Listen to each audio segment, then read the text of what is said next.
అదేలేండి. పవన్ కళ్యాణ్ గారికి మీకు ఏంటండి ఆ కెమిస్ట్రీ? నాకు ఎందుకంటే కృషి చేసిన తర్వాత ఆయన ఆయనే మిమ్మల్ని చేయమని అన్నారు, అడిగారని ఎప్పుడో ఎక్కడో ఆయనే చెప్పారు. ఆయనే చెప్పారు. కరెక్ట్. నేను చెప్పలేదు. నేను చెప్పడం తప్పుగా ఉంటుంది. అదేలేండి. నేనే నా రత్నం సినిమా చేయమని అడిగాను. అంటే ఆయనే చెప్పారు. మీ బర్త్డే నాడే అనుకుంటా. ఒకసారి రాయమని చెప్పారు. అవును. అవును. ఏంటి what is the best quality మీకు ఆయనతోని? ఎందుకంటే నాకు తెలిసి పర్సనల్ గా ప్రాజెక్ట్ మీద ఎంత అభిమానం ఉందో మీకు, అంతకు మించి ఒక 100 రెట్లు ఎక్కువ పవన్ కళ్యాణ్ గారి మీద ఉందని నేను నమ్ముతాను. డెఫినెట్గా ఆయన హీరో. నేను ఎప్పుడు చెప్తాను, హీరోగా అంటే ఆయన వ్యక్తిగా నాకు బాగా ఇష్టం. ఎందుకంటే ఆయనలో ఉన్న ఏమంటారంటే ఆయనకి చాలా నాలెడ్జ్ ఉంది. ఆయన పెద్ద గొప్ప డైరెక్టర్. ఆయన డైరెక్ట్ చేయలేదు కానీ ఒకే సినిమా చేశారు. మా డిస్కషన్లో తెలుస్తుంది. గొప్ప డైరెక్టర్.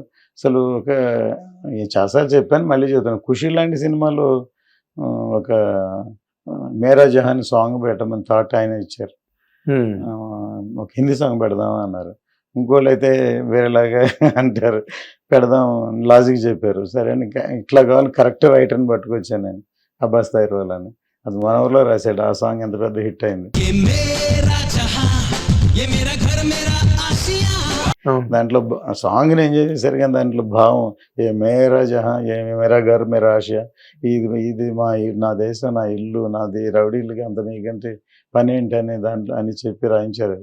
భరత మాతను డబ్బులు ఇస్తే పొలిటీషియన్స్ అమ్మేస్తారని ఒక విజువల్గా ఆయన చెప్పి లాగుతుంటారు, నెడుతుంటారు, షార్ట్ తీశారు. క్లైమాక్స్లో కూడా ఒక లవ్ స్టోరీలో ఆయన రామకృష్ణ పరమహంస, లాలా లజపతి రాయ్, స్వామి వివేకానంద వాళ్ళ పేర్లన్నీ ఆయనే రాసి చెప్పాలని ఎవరను అంటే సిద్ధార్థ మేరా విద్యార్ బాంగ్లా అని Swami Ramakrishna Paramahamsa, Swami Vivekananda, Swami Yogananda and the one and only royal Bengal tiger Siddhartha dialogue రాసి అలా చెప్పారు. దాన్ని బట్టి ఏం తెలుస్తుంది, ఆయన థాట్స్ వేరే లెవెల్లో ఉన్నాయని. అదే. కానీ ఆయన ఎప్పుడైతే ఎలక్షన్ లో అంత థంపింగ్ మెజార్టీ 21కి 21 సాధించి ఆయన డిప్యూటీ సీఎం అయిపోయాక మీరు అనుకున్నారండి మీరు ఈ సినిమా కంప్లీట్ చేయగలను, నేను బయటకు తేగలనని? డెఫినెట్గా. ఎందుకంటే ముందు తను చేస్తున్న దాంట్లో సిద్ధశుద్ధ సక్సెస్ అయిన తర్వాత ఎట్లాగూ ఆల్మోస్ట్ అయిపోయింది, కంప్లీట్ చేస్తారని వెయిటింగ్లో ఉన్న ఆయన పిలిచి ఫస్ట్ ఇంకా నాతో పాటు ఇంకో సినిమా ఉంది, తర్వాత ఇంకో సినిమా స్టార్టింగ్ 10-15 రోజులు చేశారు. ఫస్ట్ ఇది చాలా రోజు వెయిట్ చేస్తున్నారు, అతను పిలిచి మీరు కంప్లీట్ చేయమన్నారు. అప్పుడు కూడా ఆయనకి శ్రమ కలగకుండా, ఎందుకంటే మళ్ళీ వదిలి గిలాంగానే సినిమాకి వెళ్ళిపోయారు అంటారని ఆయన 3 hours 4 hours ఎన్ని గంటలు వస్తే పక్కనే అక్కడే ఒక షెడ్యూల్లో మొత్తం షూటింగ్ ఫినిష్ చేశాం. అదేలేండి. జ్యోతికృష్ణ అని డైరెక్టర్గా మీరు దీనికి మీరు అప్పచెప్పారా? తను పవన్ కళ్యాణ్ గారిని అడిగారా? పవన్ కళ్యాణ్ గారి యాక్సెప్టెన్స్ ఉన్నదా, లేకపోతే తప్పనిసరి పరిస్థితుల్లో జ్యోతికృష్ణ చేత చేయించారా సార్ సినిమా? కదా, అన్నీ మీరు అడిగిన 2-3 అన్నీ కలిసి ఉన్నాయి అందులోనే. ఒకటి బై నేచర్ తను ఎంటర్ అవ్వాల్సి వచ్చింది. తను వచ్చిన తర్వాత ఇది అంత ఈజీ కాదండి. ఇటువంటి సినిమాని హ్యాండిల్ చేయడం చాలా మెచ్యూరిటీ ఉండాలి. సోషల్ కాదు ఇది. ప్లస్ టెక్నికల్గా ఇప్పుడు నేను చెప్పినట్టు 3 hours 4 hours ఆయన టైంతో పాటు 7-8 మంది ఆర్టిస్టుల కాంబినేషన్ తోటి ఫినిష్ చేయాలి. 5 కెమెరాలు పెట్టి చేయాలి. దానికి ఆ టైంకి వస్తే అందులో ఫస్ట్ టైం డిఫీట్ సినిమా అయిన తర్వాత ఫస్ట్ టైం కళ్యాణ్ గారిని డైరెక్ట్ చేయాలి. అసలు ఇంకోళ్ళైతే కదా భయం వేస్తుంది, షేక్ అయిపోతుంది. ఆయన ఉట్టి పవన్ కళ్యాణ్ ఉట్టి పవర్ స్టార్ కాదు, ఇప్పుడు deputy chief minister of state. So దాన్ని నిజంగా చెప్పాలంటే మొన్న ఆయన మెచ్చుకున్న ట్రైలర్ చూసి ఎట్లా ఉన్న సినిమా ఏ స్టేజ్కి తీసుకొచ్చా, నువ్వు లేకపోతే ఇంత లెవెల్కి వచ్చేది కదా అని అప్రిషియేట్ చేశారు. ఆయన డైరెక్టర్ మైండ్ ఉన్న ఆయనే అలా అన్నారంటే మంచి కాంప్లిమెంట్ అండి. అంటే ఇప్పుడు క్రిష్ కదా ముందు ఈ కథను తయారు చేసింది. జ్యోతికృష్ణ వచ్చిన తర్వాత కథకి సంబంధించి తన ఐడియాలజీ ప్రకారం ఏమైనా మార్చడం జరిగిందా? అవునండి, డెఫినెట్గా. అసలు అంటే మొత్తం ఇంకా చాలా తీయాల్సి చాలా ఉండేది. ఇప్పుడు పార్ట్ 1 అవడంతో టోటల్ సెకండ్ హాఫ్ మొత్తం ట్రావెల్ మొత్తం మార్చేసాడు. తర్వాత బిగినింగ్ కూడా దానికి బిగినింగ్ నుంచి ఒక ప్లాన్ ఉండి ఇలా వెళ్ళాలని టోటల్ స్ట్రక్చరే మారిపోయింది. అంతే. పార్ట్ 2 మరి ఎప్పుడు చేస్తారు సార్? డెఫినెట్గా అవుతుంది. ఎందుకంటే ఐ హోప్ ఎప్పుడైనా నమ్మకమే కదా, నమ్మకం అనేది మామిడి దీంట్లో డైలాగ్ కూడా పెట్టాడు. అంటే నమ్మకం ఏంటంటే ఇది డెఫినెట్గా సూపర్ హిట్ అవ్వాలి, అయితేనే కదా పార్ట్ 2 వాల్యూ అవుతుంది. అయిన తర్వాత డెఫినెట్గా చేస్తాం. ఇప్పుడు నేను చెప్పిన టెక్నాలజీని యూజ్ చేసి మొత్తం ముందు టోటల్ ఆయన టైంని కూడా వేస్ట్ చేయకుండా ఇది సినిమాని మొత్తం రెడీ చేసి ఏంది అన్ని కూడా షూట్ చేసి ఆయన ఎక్కడెక్కడ కావాలి ఎక్కడెక్కడ అవసరం అది మాత్రం చేసి అలాగూ వేరే లెవెల్ సినిమా చేద్దామని ప్లాన్ ఉంది. సినిమా ఎవ్రీథింగ్ ఆన్ సక్సెస్, అంతే, డిపెండింగ్ ఆన్ ది సక్సెస్. అదే మీరే అన్నారు కదా గ్యారంటీగా అవుతుంది, పార్ట్ 2 గ్యారంటీగా తీస్తామని చెప్తున్నారుగా మీరు. అంటే మీరు ఇప్పుడు పాన్ ఇండియాగా ఈ సినిమాని తీసుకురావడానికి ఈ సనాతన ధర్మం అన్నది ఈ రోజున కంట్రీ మొత్తం మీద సనాతన ధర్మం అనే నినాదంతో దద్దరిల్లిపోతుంది దేశం. దానికోసమా మీరు దీన్ని పాన్ ఇండియాకి తీసుకెళ్లారు? అప్పుడు సనాతన ధర్మం అనే థాట్తో చేయలేదు. అప్పుడు ఏంటంటే ఈ సబ్జెక్టు నా సౌత్ కంటే నార్త్కి ఎక్కువ కనెక్ట్ అవుతుంది. ఇది 17th century పీరియడ్ ఫిల్మ్ కదా, దాంట్లో క్యారెక్టర్ ఔరంగజేబు ఉన్నాడు కదా. సో అందువల్ల ఇది మామూలు సినిమా మార్కెట్, పెద్ద సినిమాలు కమర్షియల్ సినిమాలు డబ్ చేస్తే ఇంకో హిందీలో బాగా బిజినెస్ అవుతాయని చేయలేదు ఈ సినిమాని. ఈ సబ్జెక్ట్కి నార్త్ ఇండియాకి మోర్ కనెక్ట్ అవుతుందని యూనివర్సల్ సబ్జెక్ట్ అని మేము పాన్ ఇండియా ఫిల్మ్ అనౌన్స్ చేసాం. సో ఈ సబ్జెక్ట్లో మన ధర్మాన్ని, సనాతన ధర్మాన్ని ఎలా చెప్పాలి అనేది నా సినిమాల్లోనే మామూలుగా రెగ్యులర్గా ఉంటుంది. ఆ థాట్ ఒకటి ఉంది. తోటి ఇప్పుడు కరెక్ట్గా కళ్యాణ్ గారు అనౌన్స్ చేయడం కూడా దీనికి సనాతన ధర్మం బాగా యాడ్ అయింది, అగ్నికి ఆజ్యం పోసినట్టు అయిందంటారా? అంటే ఇప్పుడు ఈ ఆంధీ అని అంటే హిందీ మాట ఆంధీ అంటే తుఫాన్ అదే మనం యాక్చువల్గా క్లైమాక్స్ అలాగే ఉంటుంది. సో దాంతో అది హిందీలో వచ్చాడు, ఆంధీ అని అనాల్సి వచ్చింది.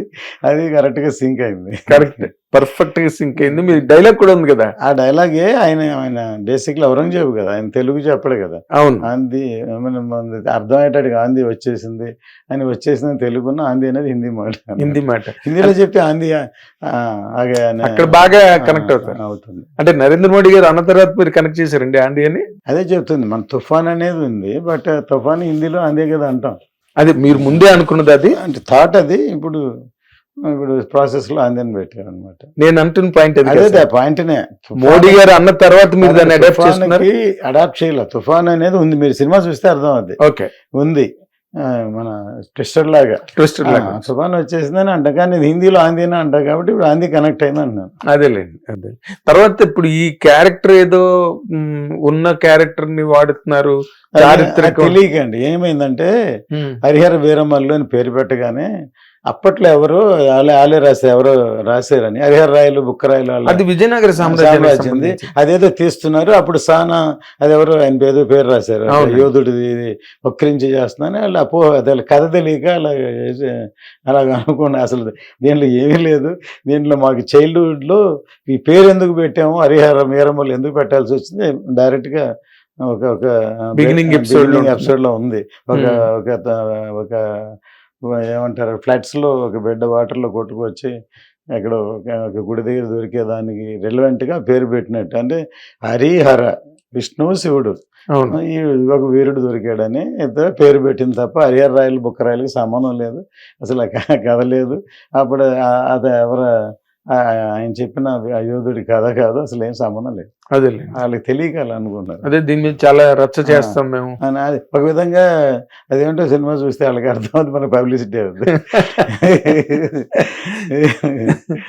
అంటే ఇప్పుడు నార్మల్ సిచ్యువేషన్ లో తీసుకుంటే గబుక్కుని నమ్మేటట్టు ఉంది వాళ్ళు అన్నమాట. ఎందుకంటే త్రిబులర్ లో 2 హిస్టారికల్ క్యారెక్టర్లే, ఆయన చేసింది ఫ్యాంటసీ చేసాడు కానీ. అవును అవును, అందుకని దీన్ని కూడా అట్లాగే మేము ఇన్స్పిరేషన్, ఆ పేర్లు ఆ హిస్టారికల్ ఏం చేయలేదు. అవునులే, మన టోటల్ గా ఫ్యాంటసీ రాబిన్ హుడ్ క్యారెక్టర్ లాగా. రాబిన్ హుడ్ క్యారెక్టర్ లేదు, క్రియేటెడ్ రాబిన్ హుడ్ అన్నది. అవును, రాబిన్ హుడ్ ఎట్లా అంటే ఒక సినిమాలో దొంగ ఉన్నవాడిని దోచుకుని మంచి వాళ్ళకి పెట్టడం, ఇంగ్లీష్ లో రాబిన్ హుడ్ అంటారు. అదే ఫ్యాంటసీ క్యారెక్టర్. కానీ అసలు ఎందుకు హీరో అలా ఉంటాడు, దొంగ అంటాడు, ఎవరికైనా డౌట్ ఉంటుంది కదా. బందిపోటం సినిమా కూడా అదే కదా రామారావు చేసింది, కానీ దానికి ఒక కథ ఉంటుంది కదా. టోస్ట్ పురం పోలీస్ స్టేషన్ వచ్చింది, 3 తీశారు, అందులో ఒకటి హిట్ అయింది. అవును. అప్పుడు ఎక్కడ దొంగతనం జరిగినా స్టోటిపురం వాళ్ళని తీసుకెళ్ళి అరెస్ట్ చేసేవాళ్ళంట. కానీ అక్కడున్న కాల పరిస్థితుల వల్ల వాళ్ళు ఎందుకు దొంగలయ్యారు ఏంటో ఒక రీజన్ ఉంటుంది. అవును. అసలు ఆయన చెప్పేదానికి దీనికి వాళ్ళు అనుకున్న దానికి సంబంధం లేదు. అసలు అదే. సంబంధం కదా, అసలు ఇది కాదు వాళ్ళకి. ఎవరో అట్లా అనుకున్నారు, అపోహ అనమాట. అవునులేండి. ఇప్పుడు ఏంటి మీకు రేవంత్ రెడ్డి గారిని కలిశారు, ఇక్కడ టికెట్ల హైకు, అక్కడ టికెట్ల హైకు. అవునండి. ఇప్పుడు ఆయన అంతకుముందు మొన్న ఇష్యూ జరిగింది కాబట్టి ఫర్దర్గా ఇవ్వను, కానీ చారిత్రాత్మక సినిమాలకి ఇస్తానని చెప్పున్నారు ఆల్రెడీ. ఆ రోజు నేను కలిసి ఇష్యూ ఇచ్చాను, చూస్తా అన్నారు. మళ్ళీ డేట్ పోస్ట్పోన్ అయింది. మళ్ళీ ఇప్పుడు కలిసి మళ్ళీ ఈ డేట్కి ఇవ్వబోతున్నాను. మళ్ళీ కలవబోతున్నారు. అక్కడ ఏపీ పరిస్థితి ఏంటండి? అక్కడ ఎలాగూ అలాగే ఆయన మినిస్ట్రీ వచ్చిన దగ్గర నుంచి ఏ సినిమాకైనా అన్ని సినిమాలకి ఇచ్చారు కదా. అన్ని సినిమాలకి ఇచ్చారు. ఎందుకంటే ఆయన కళ్యాణ్ గారు ఫస్ట్ డే కల్కి రాగానే చెప్పాను, నేను సినిమాలో నుంచి వచ్చాను, నేను స్ట్రగుల్ అయ్యి వచ్చాను, ఏం కావాలో వచ్చి అడిగితే ఏం కావాలి ప్రాపర్గా అందరు కలిసి చేస్తే చేయడానికి కదా నేను ఉన్నానని చెప్పారు. రైట్. మీరు రాజకీయాల్లో జనసేన కార్యక్రమాల్లో కూడా మీరు బాగా యాక్టివ్ గానే పార్టిసిపేట్ చేశారు ఎలక్షన్స్ ముందు. బాగా అంటే తిరుపతికి వెళ్ళాను నేను. తిరుపతి నేనే అనుభూతున్నాను, మీరు అన్నారు తిరుపతి కళ్యాణ్ గారు వెళ్ళమన్నారు, వెళ్ళాను. అదే అదే అంటే రాజకీయం కార్యక్రమాల్లో మీద కొంత పాలు పంచుకున్నారు. జనసేన కార్యక్రమంలో తిరుపతి అనండి, ఐడియాలజీ అనండి, లేకపోతే ఇంకోటనండి వాట్ ఎవర్.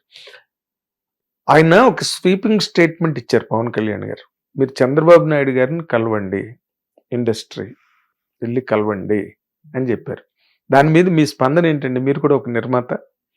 డెఫినెట్గా న్యాచురల్గా ఇప్పుడే కాదు, ఇప్పుడు కొత్త ఏం కాదు, కళ్యాణ్ గారు అందుకు కరెక్ట్. ఎందుకంటే ఎప్పుడైనా గవర్నమెంట్ రూలింగ్ ఉన్నప్పుడు ఒకటి ఏ ప్రభుత్వం వచ్చినా ఈ సినిమా పరిశ్రమకి మనకి వాళ్ళతో పని ఉంటుంది, వీళ్ళ పని ఉంటుంది, ట్యాక్స్లు అయినా ఇంకోటి అని థియేటర్లని సపోర్ట్ అయినాయి. గవర్నమెంట్లో ఏమైనా హెల్ప్ ఏ గవర్నమెంట్ వచ్చినా ఎవరికి కాదనుకుని హెల్ప్ చేస్తున్నారు.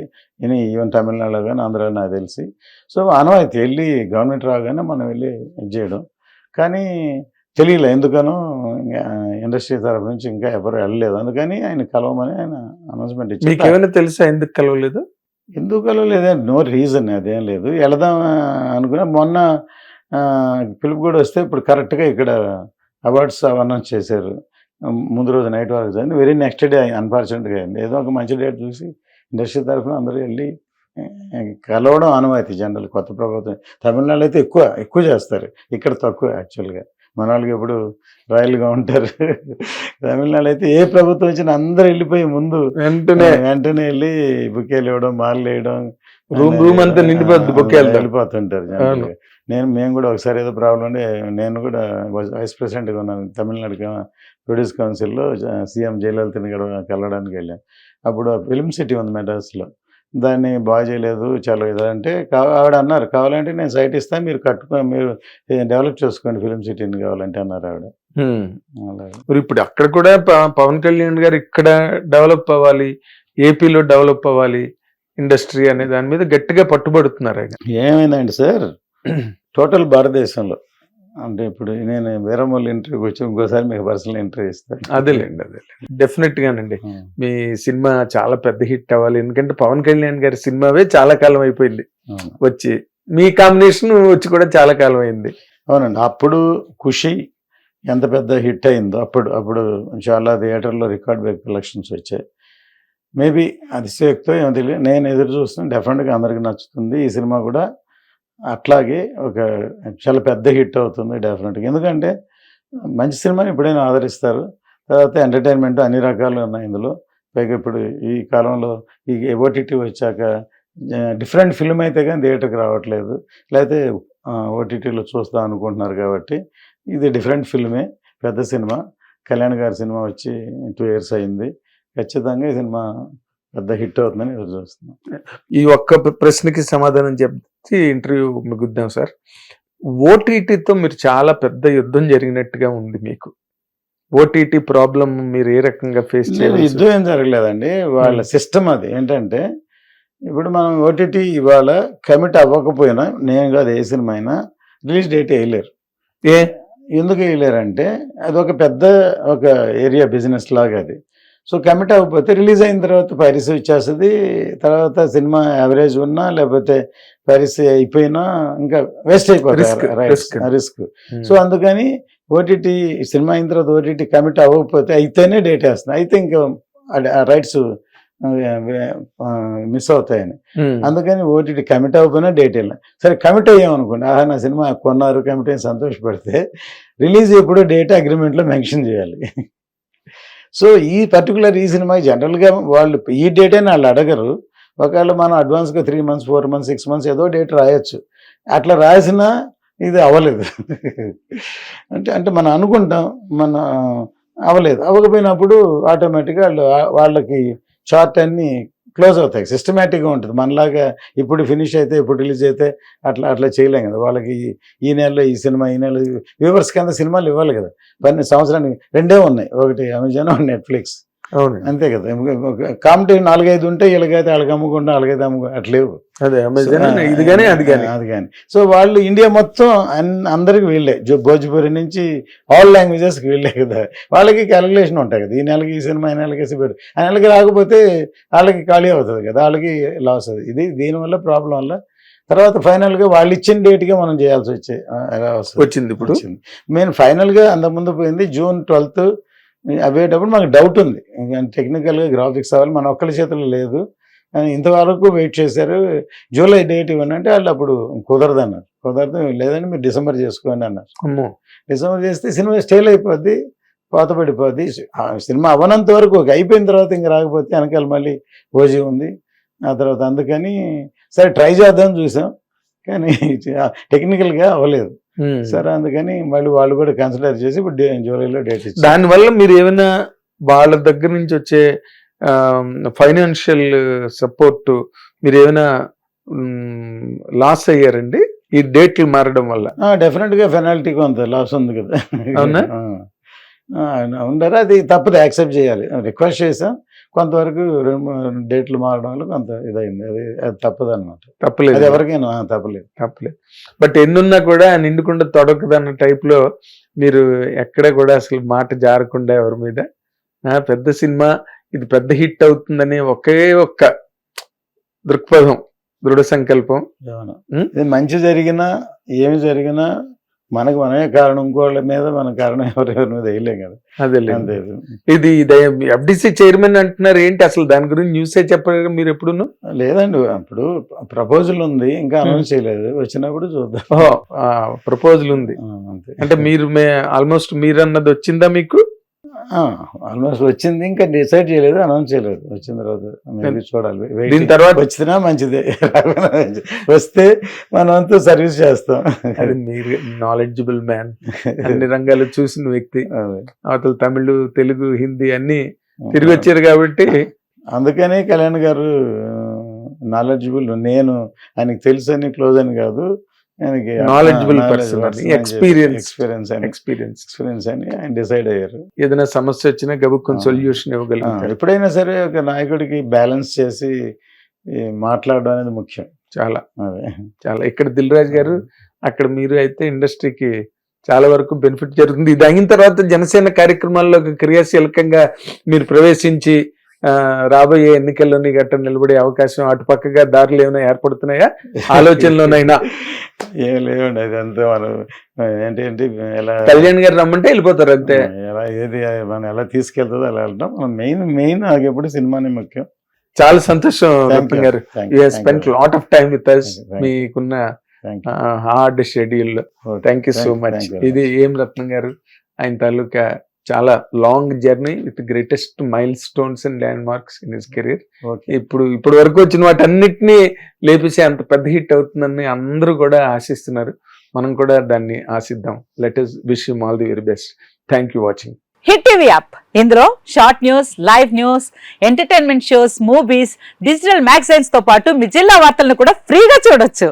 ఇంకెందుకు ఆలస్యం, వెంటనే హిట్ టీవీ యాప్ ని డౌన్లోడ్ చేసుకుని ఫ్రీగా ఎంటర్టైన్మెంట్ పొందండి. Hit TV app. Hit TV app. Please download Hit TV app. Hit TV యాప్ని ఫ్రీగా డౌన్లోడ్ చేసుకొని ఎంజాయ్ చేయండి. మీకు నచ్చిన ఎంటర్టైన్మెంట్ కోసం హిట్ టీవీ యాప్ ని ఫ్రీగా డౌన్లోడ్ చేసుకుని ఎంజాయ్ చేయండి. హిట్ టీవీ యాప్ని డౌన్లోడ్ చేసుకుని ఆస్వాదించండి, ఆశీర్వదించండి. ఇంతమంది సెలబ్రిటీలు హిట్ టీవీ యాప్ ని డౌన్లోడ్ చేసుకోండి అని చెప్తున్నారంటే ఎంత మంచి యాప్ ఆలోచించండి. అమెరికా అమెరికా అమెరికా అమెరికాలో చదవాలనుకునే వాళ్ళకి విశ్వసనీయమైన పేరు మన శౌర్య కన్సల్టెన్సీ. UK లో 1 year masters. UK లో 1 year masters. 2 years work permit up to 5 years visa. Contact Saurya Consultancy. Contact 89851 89851.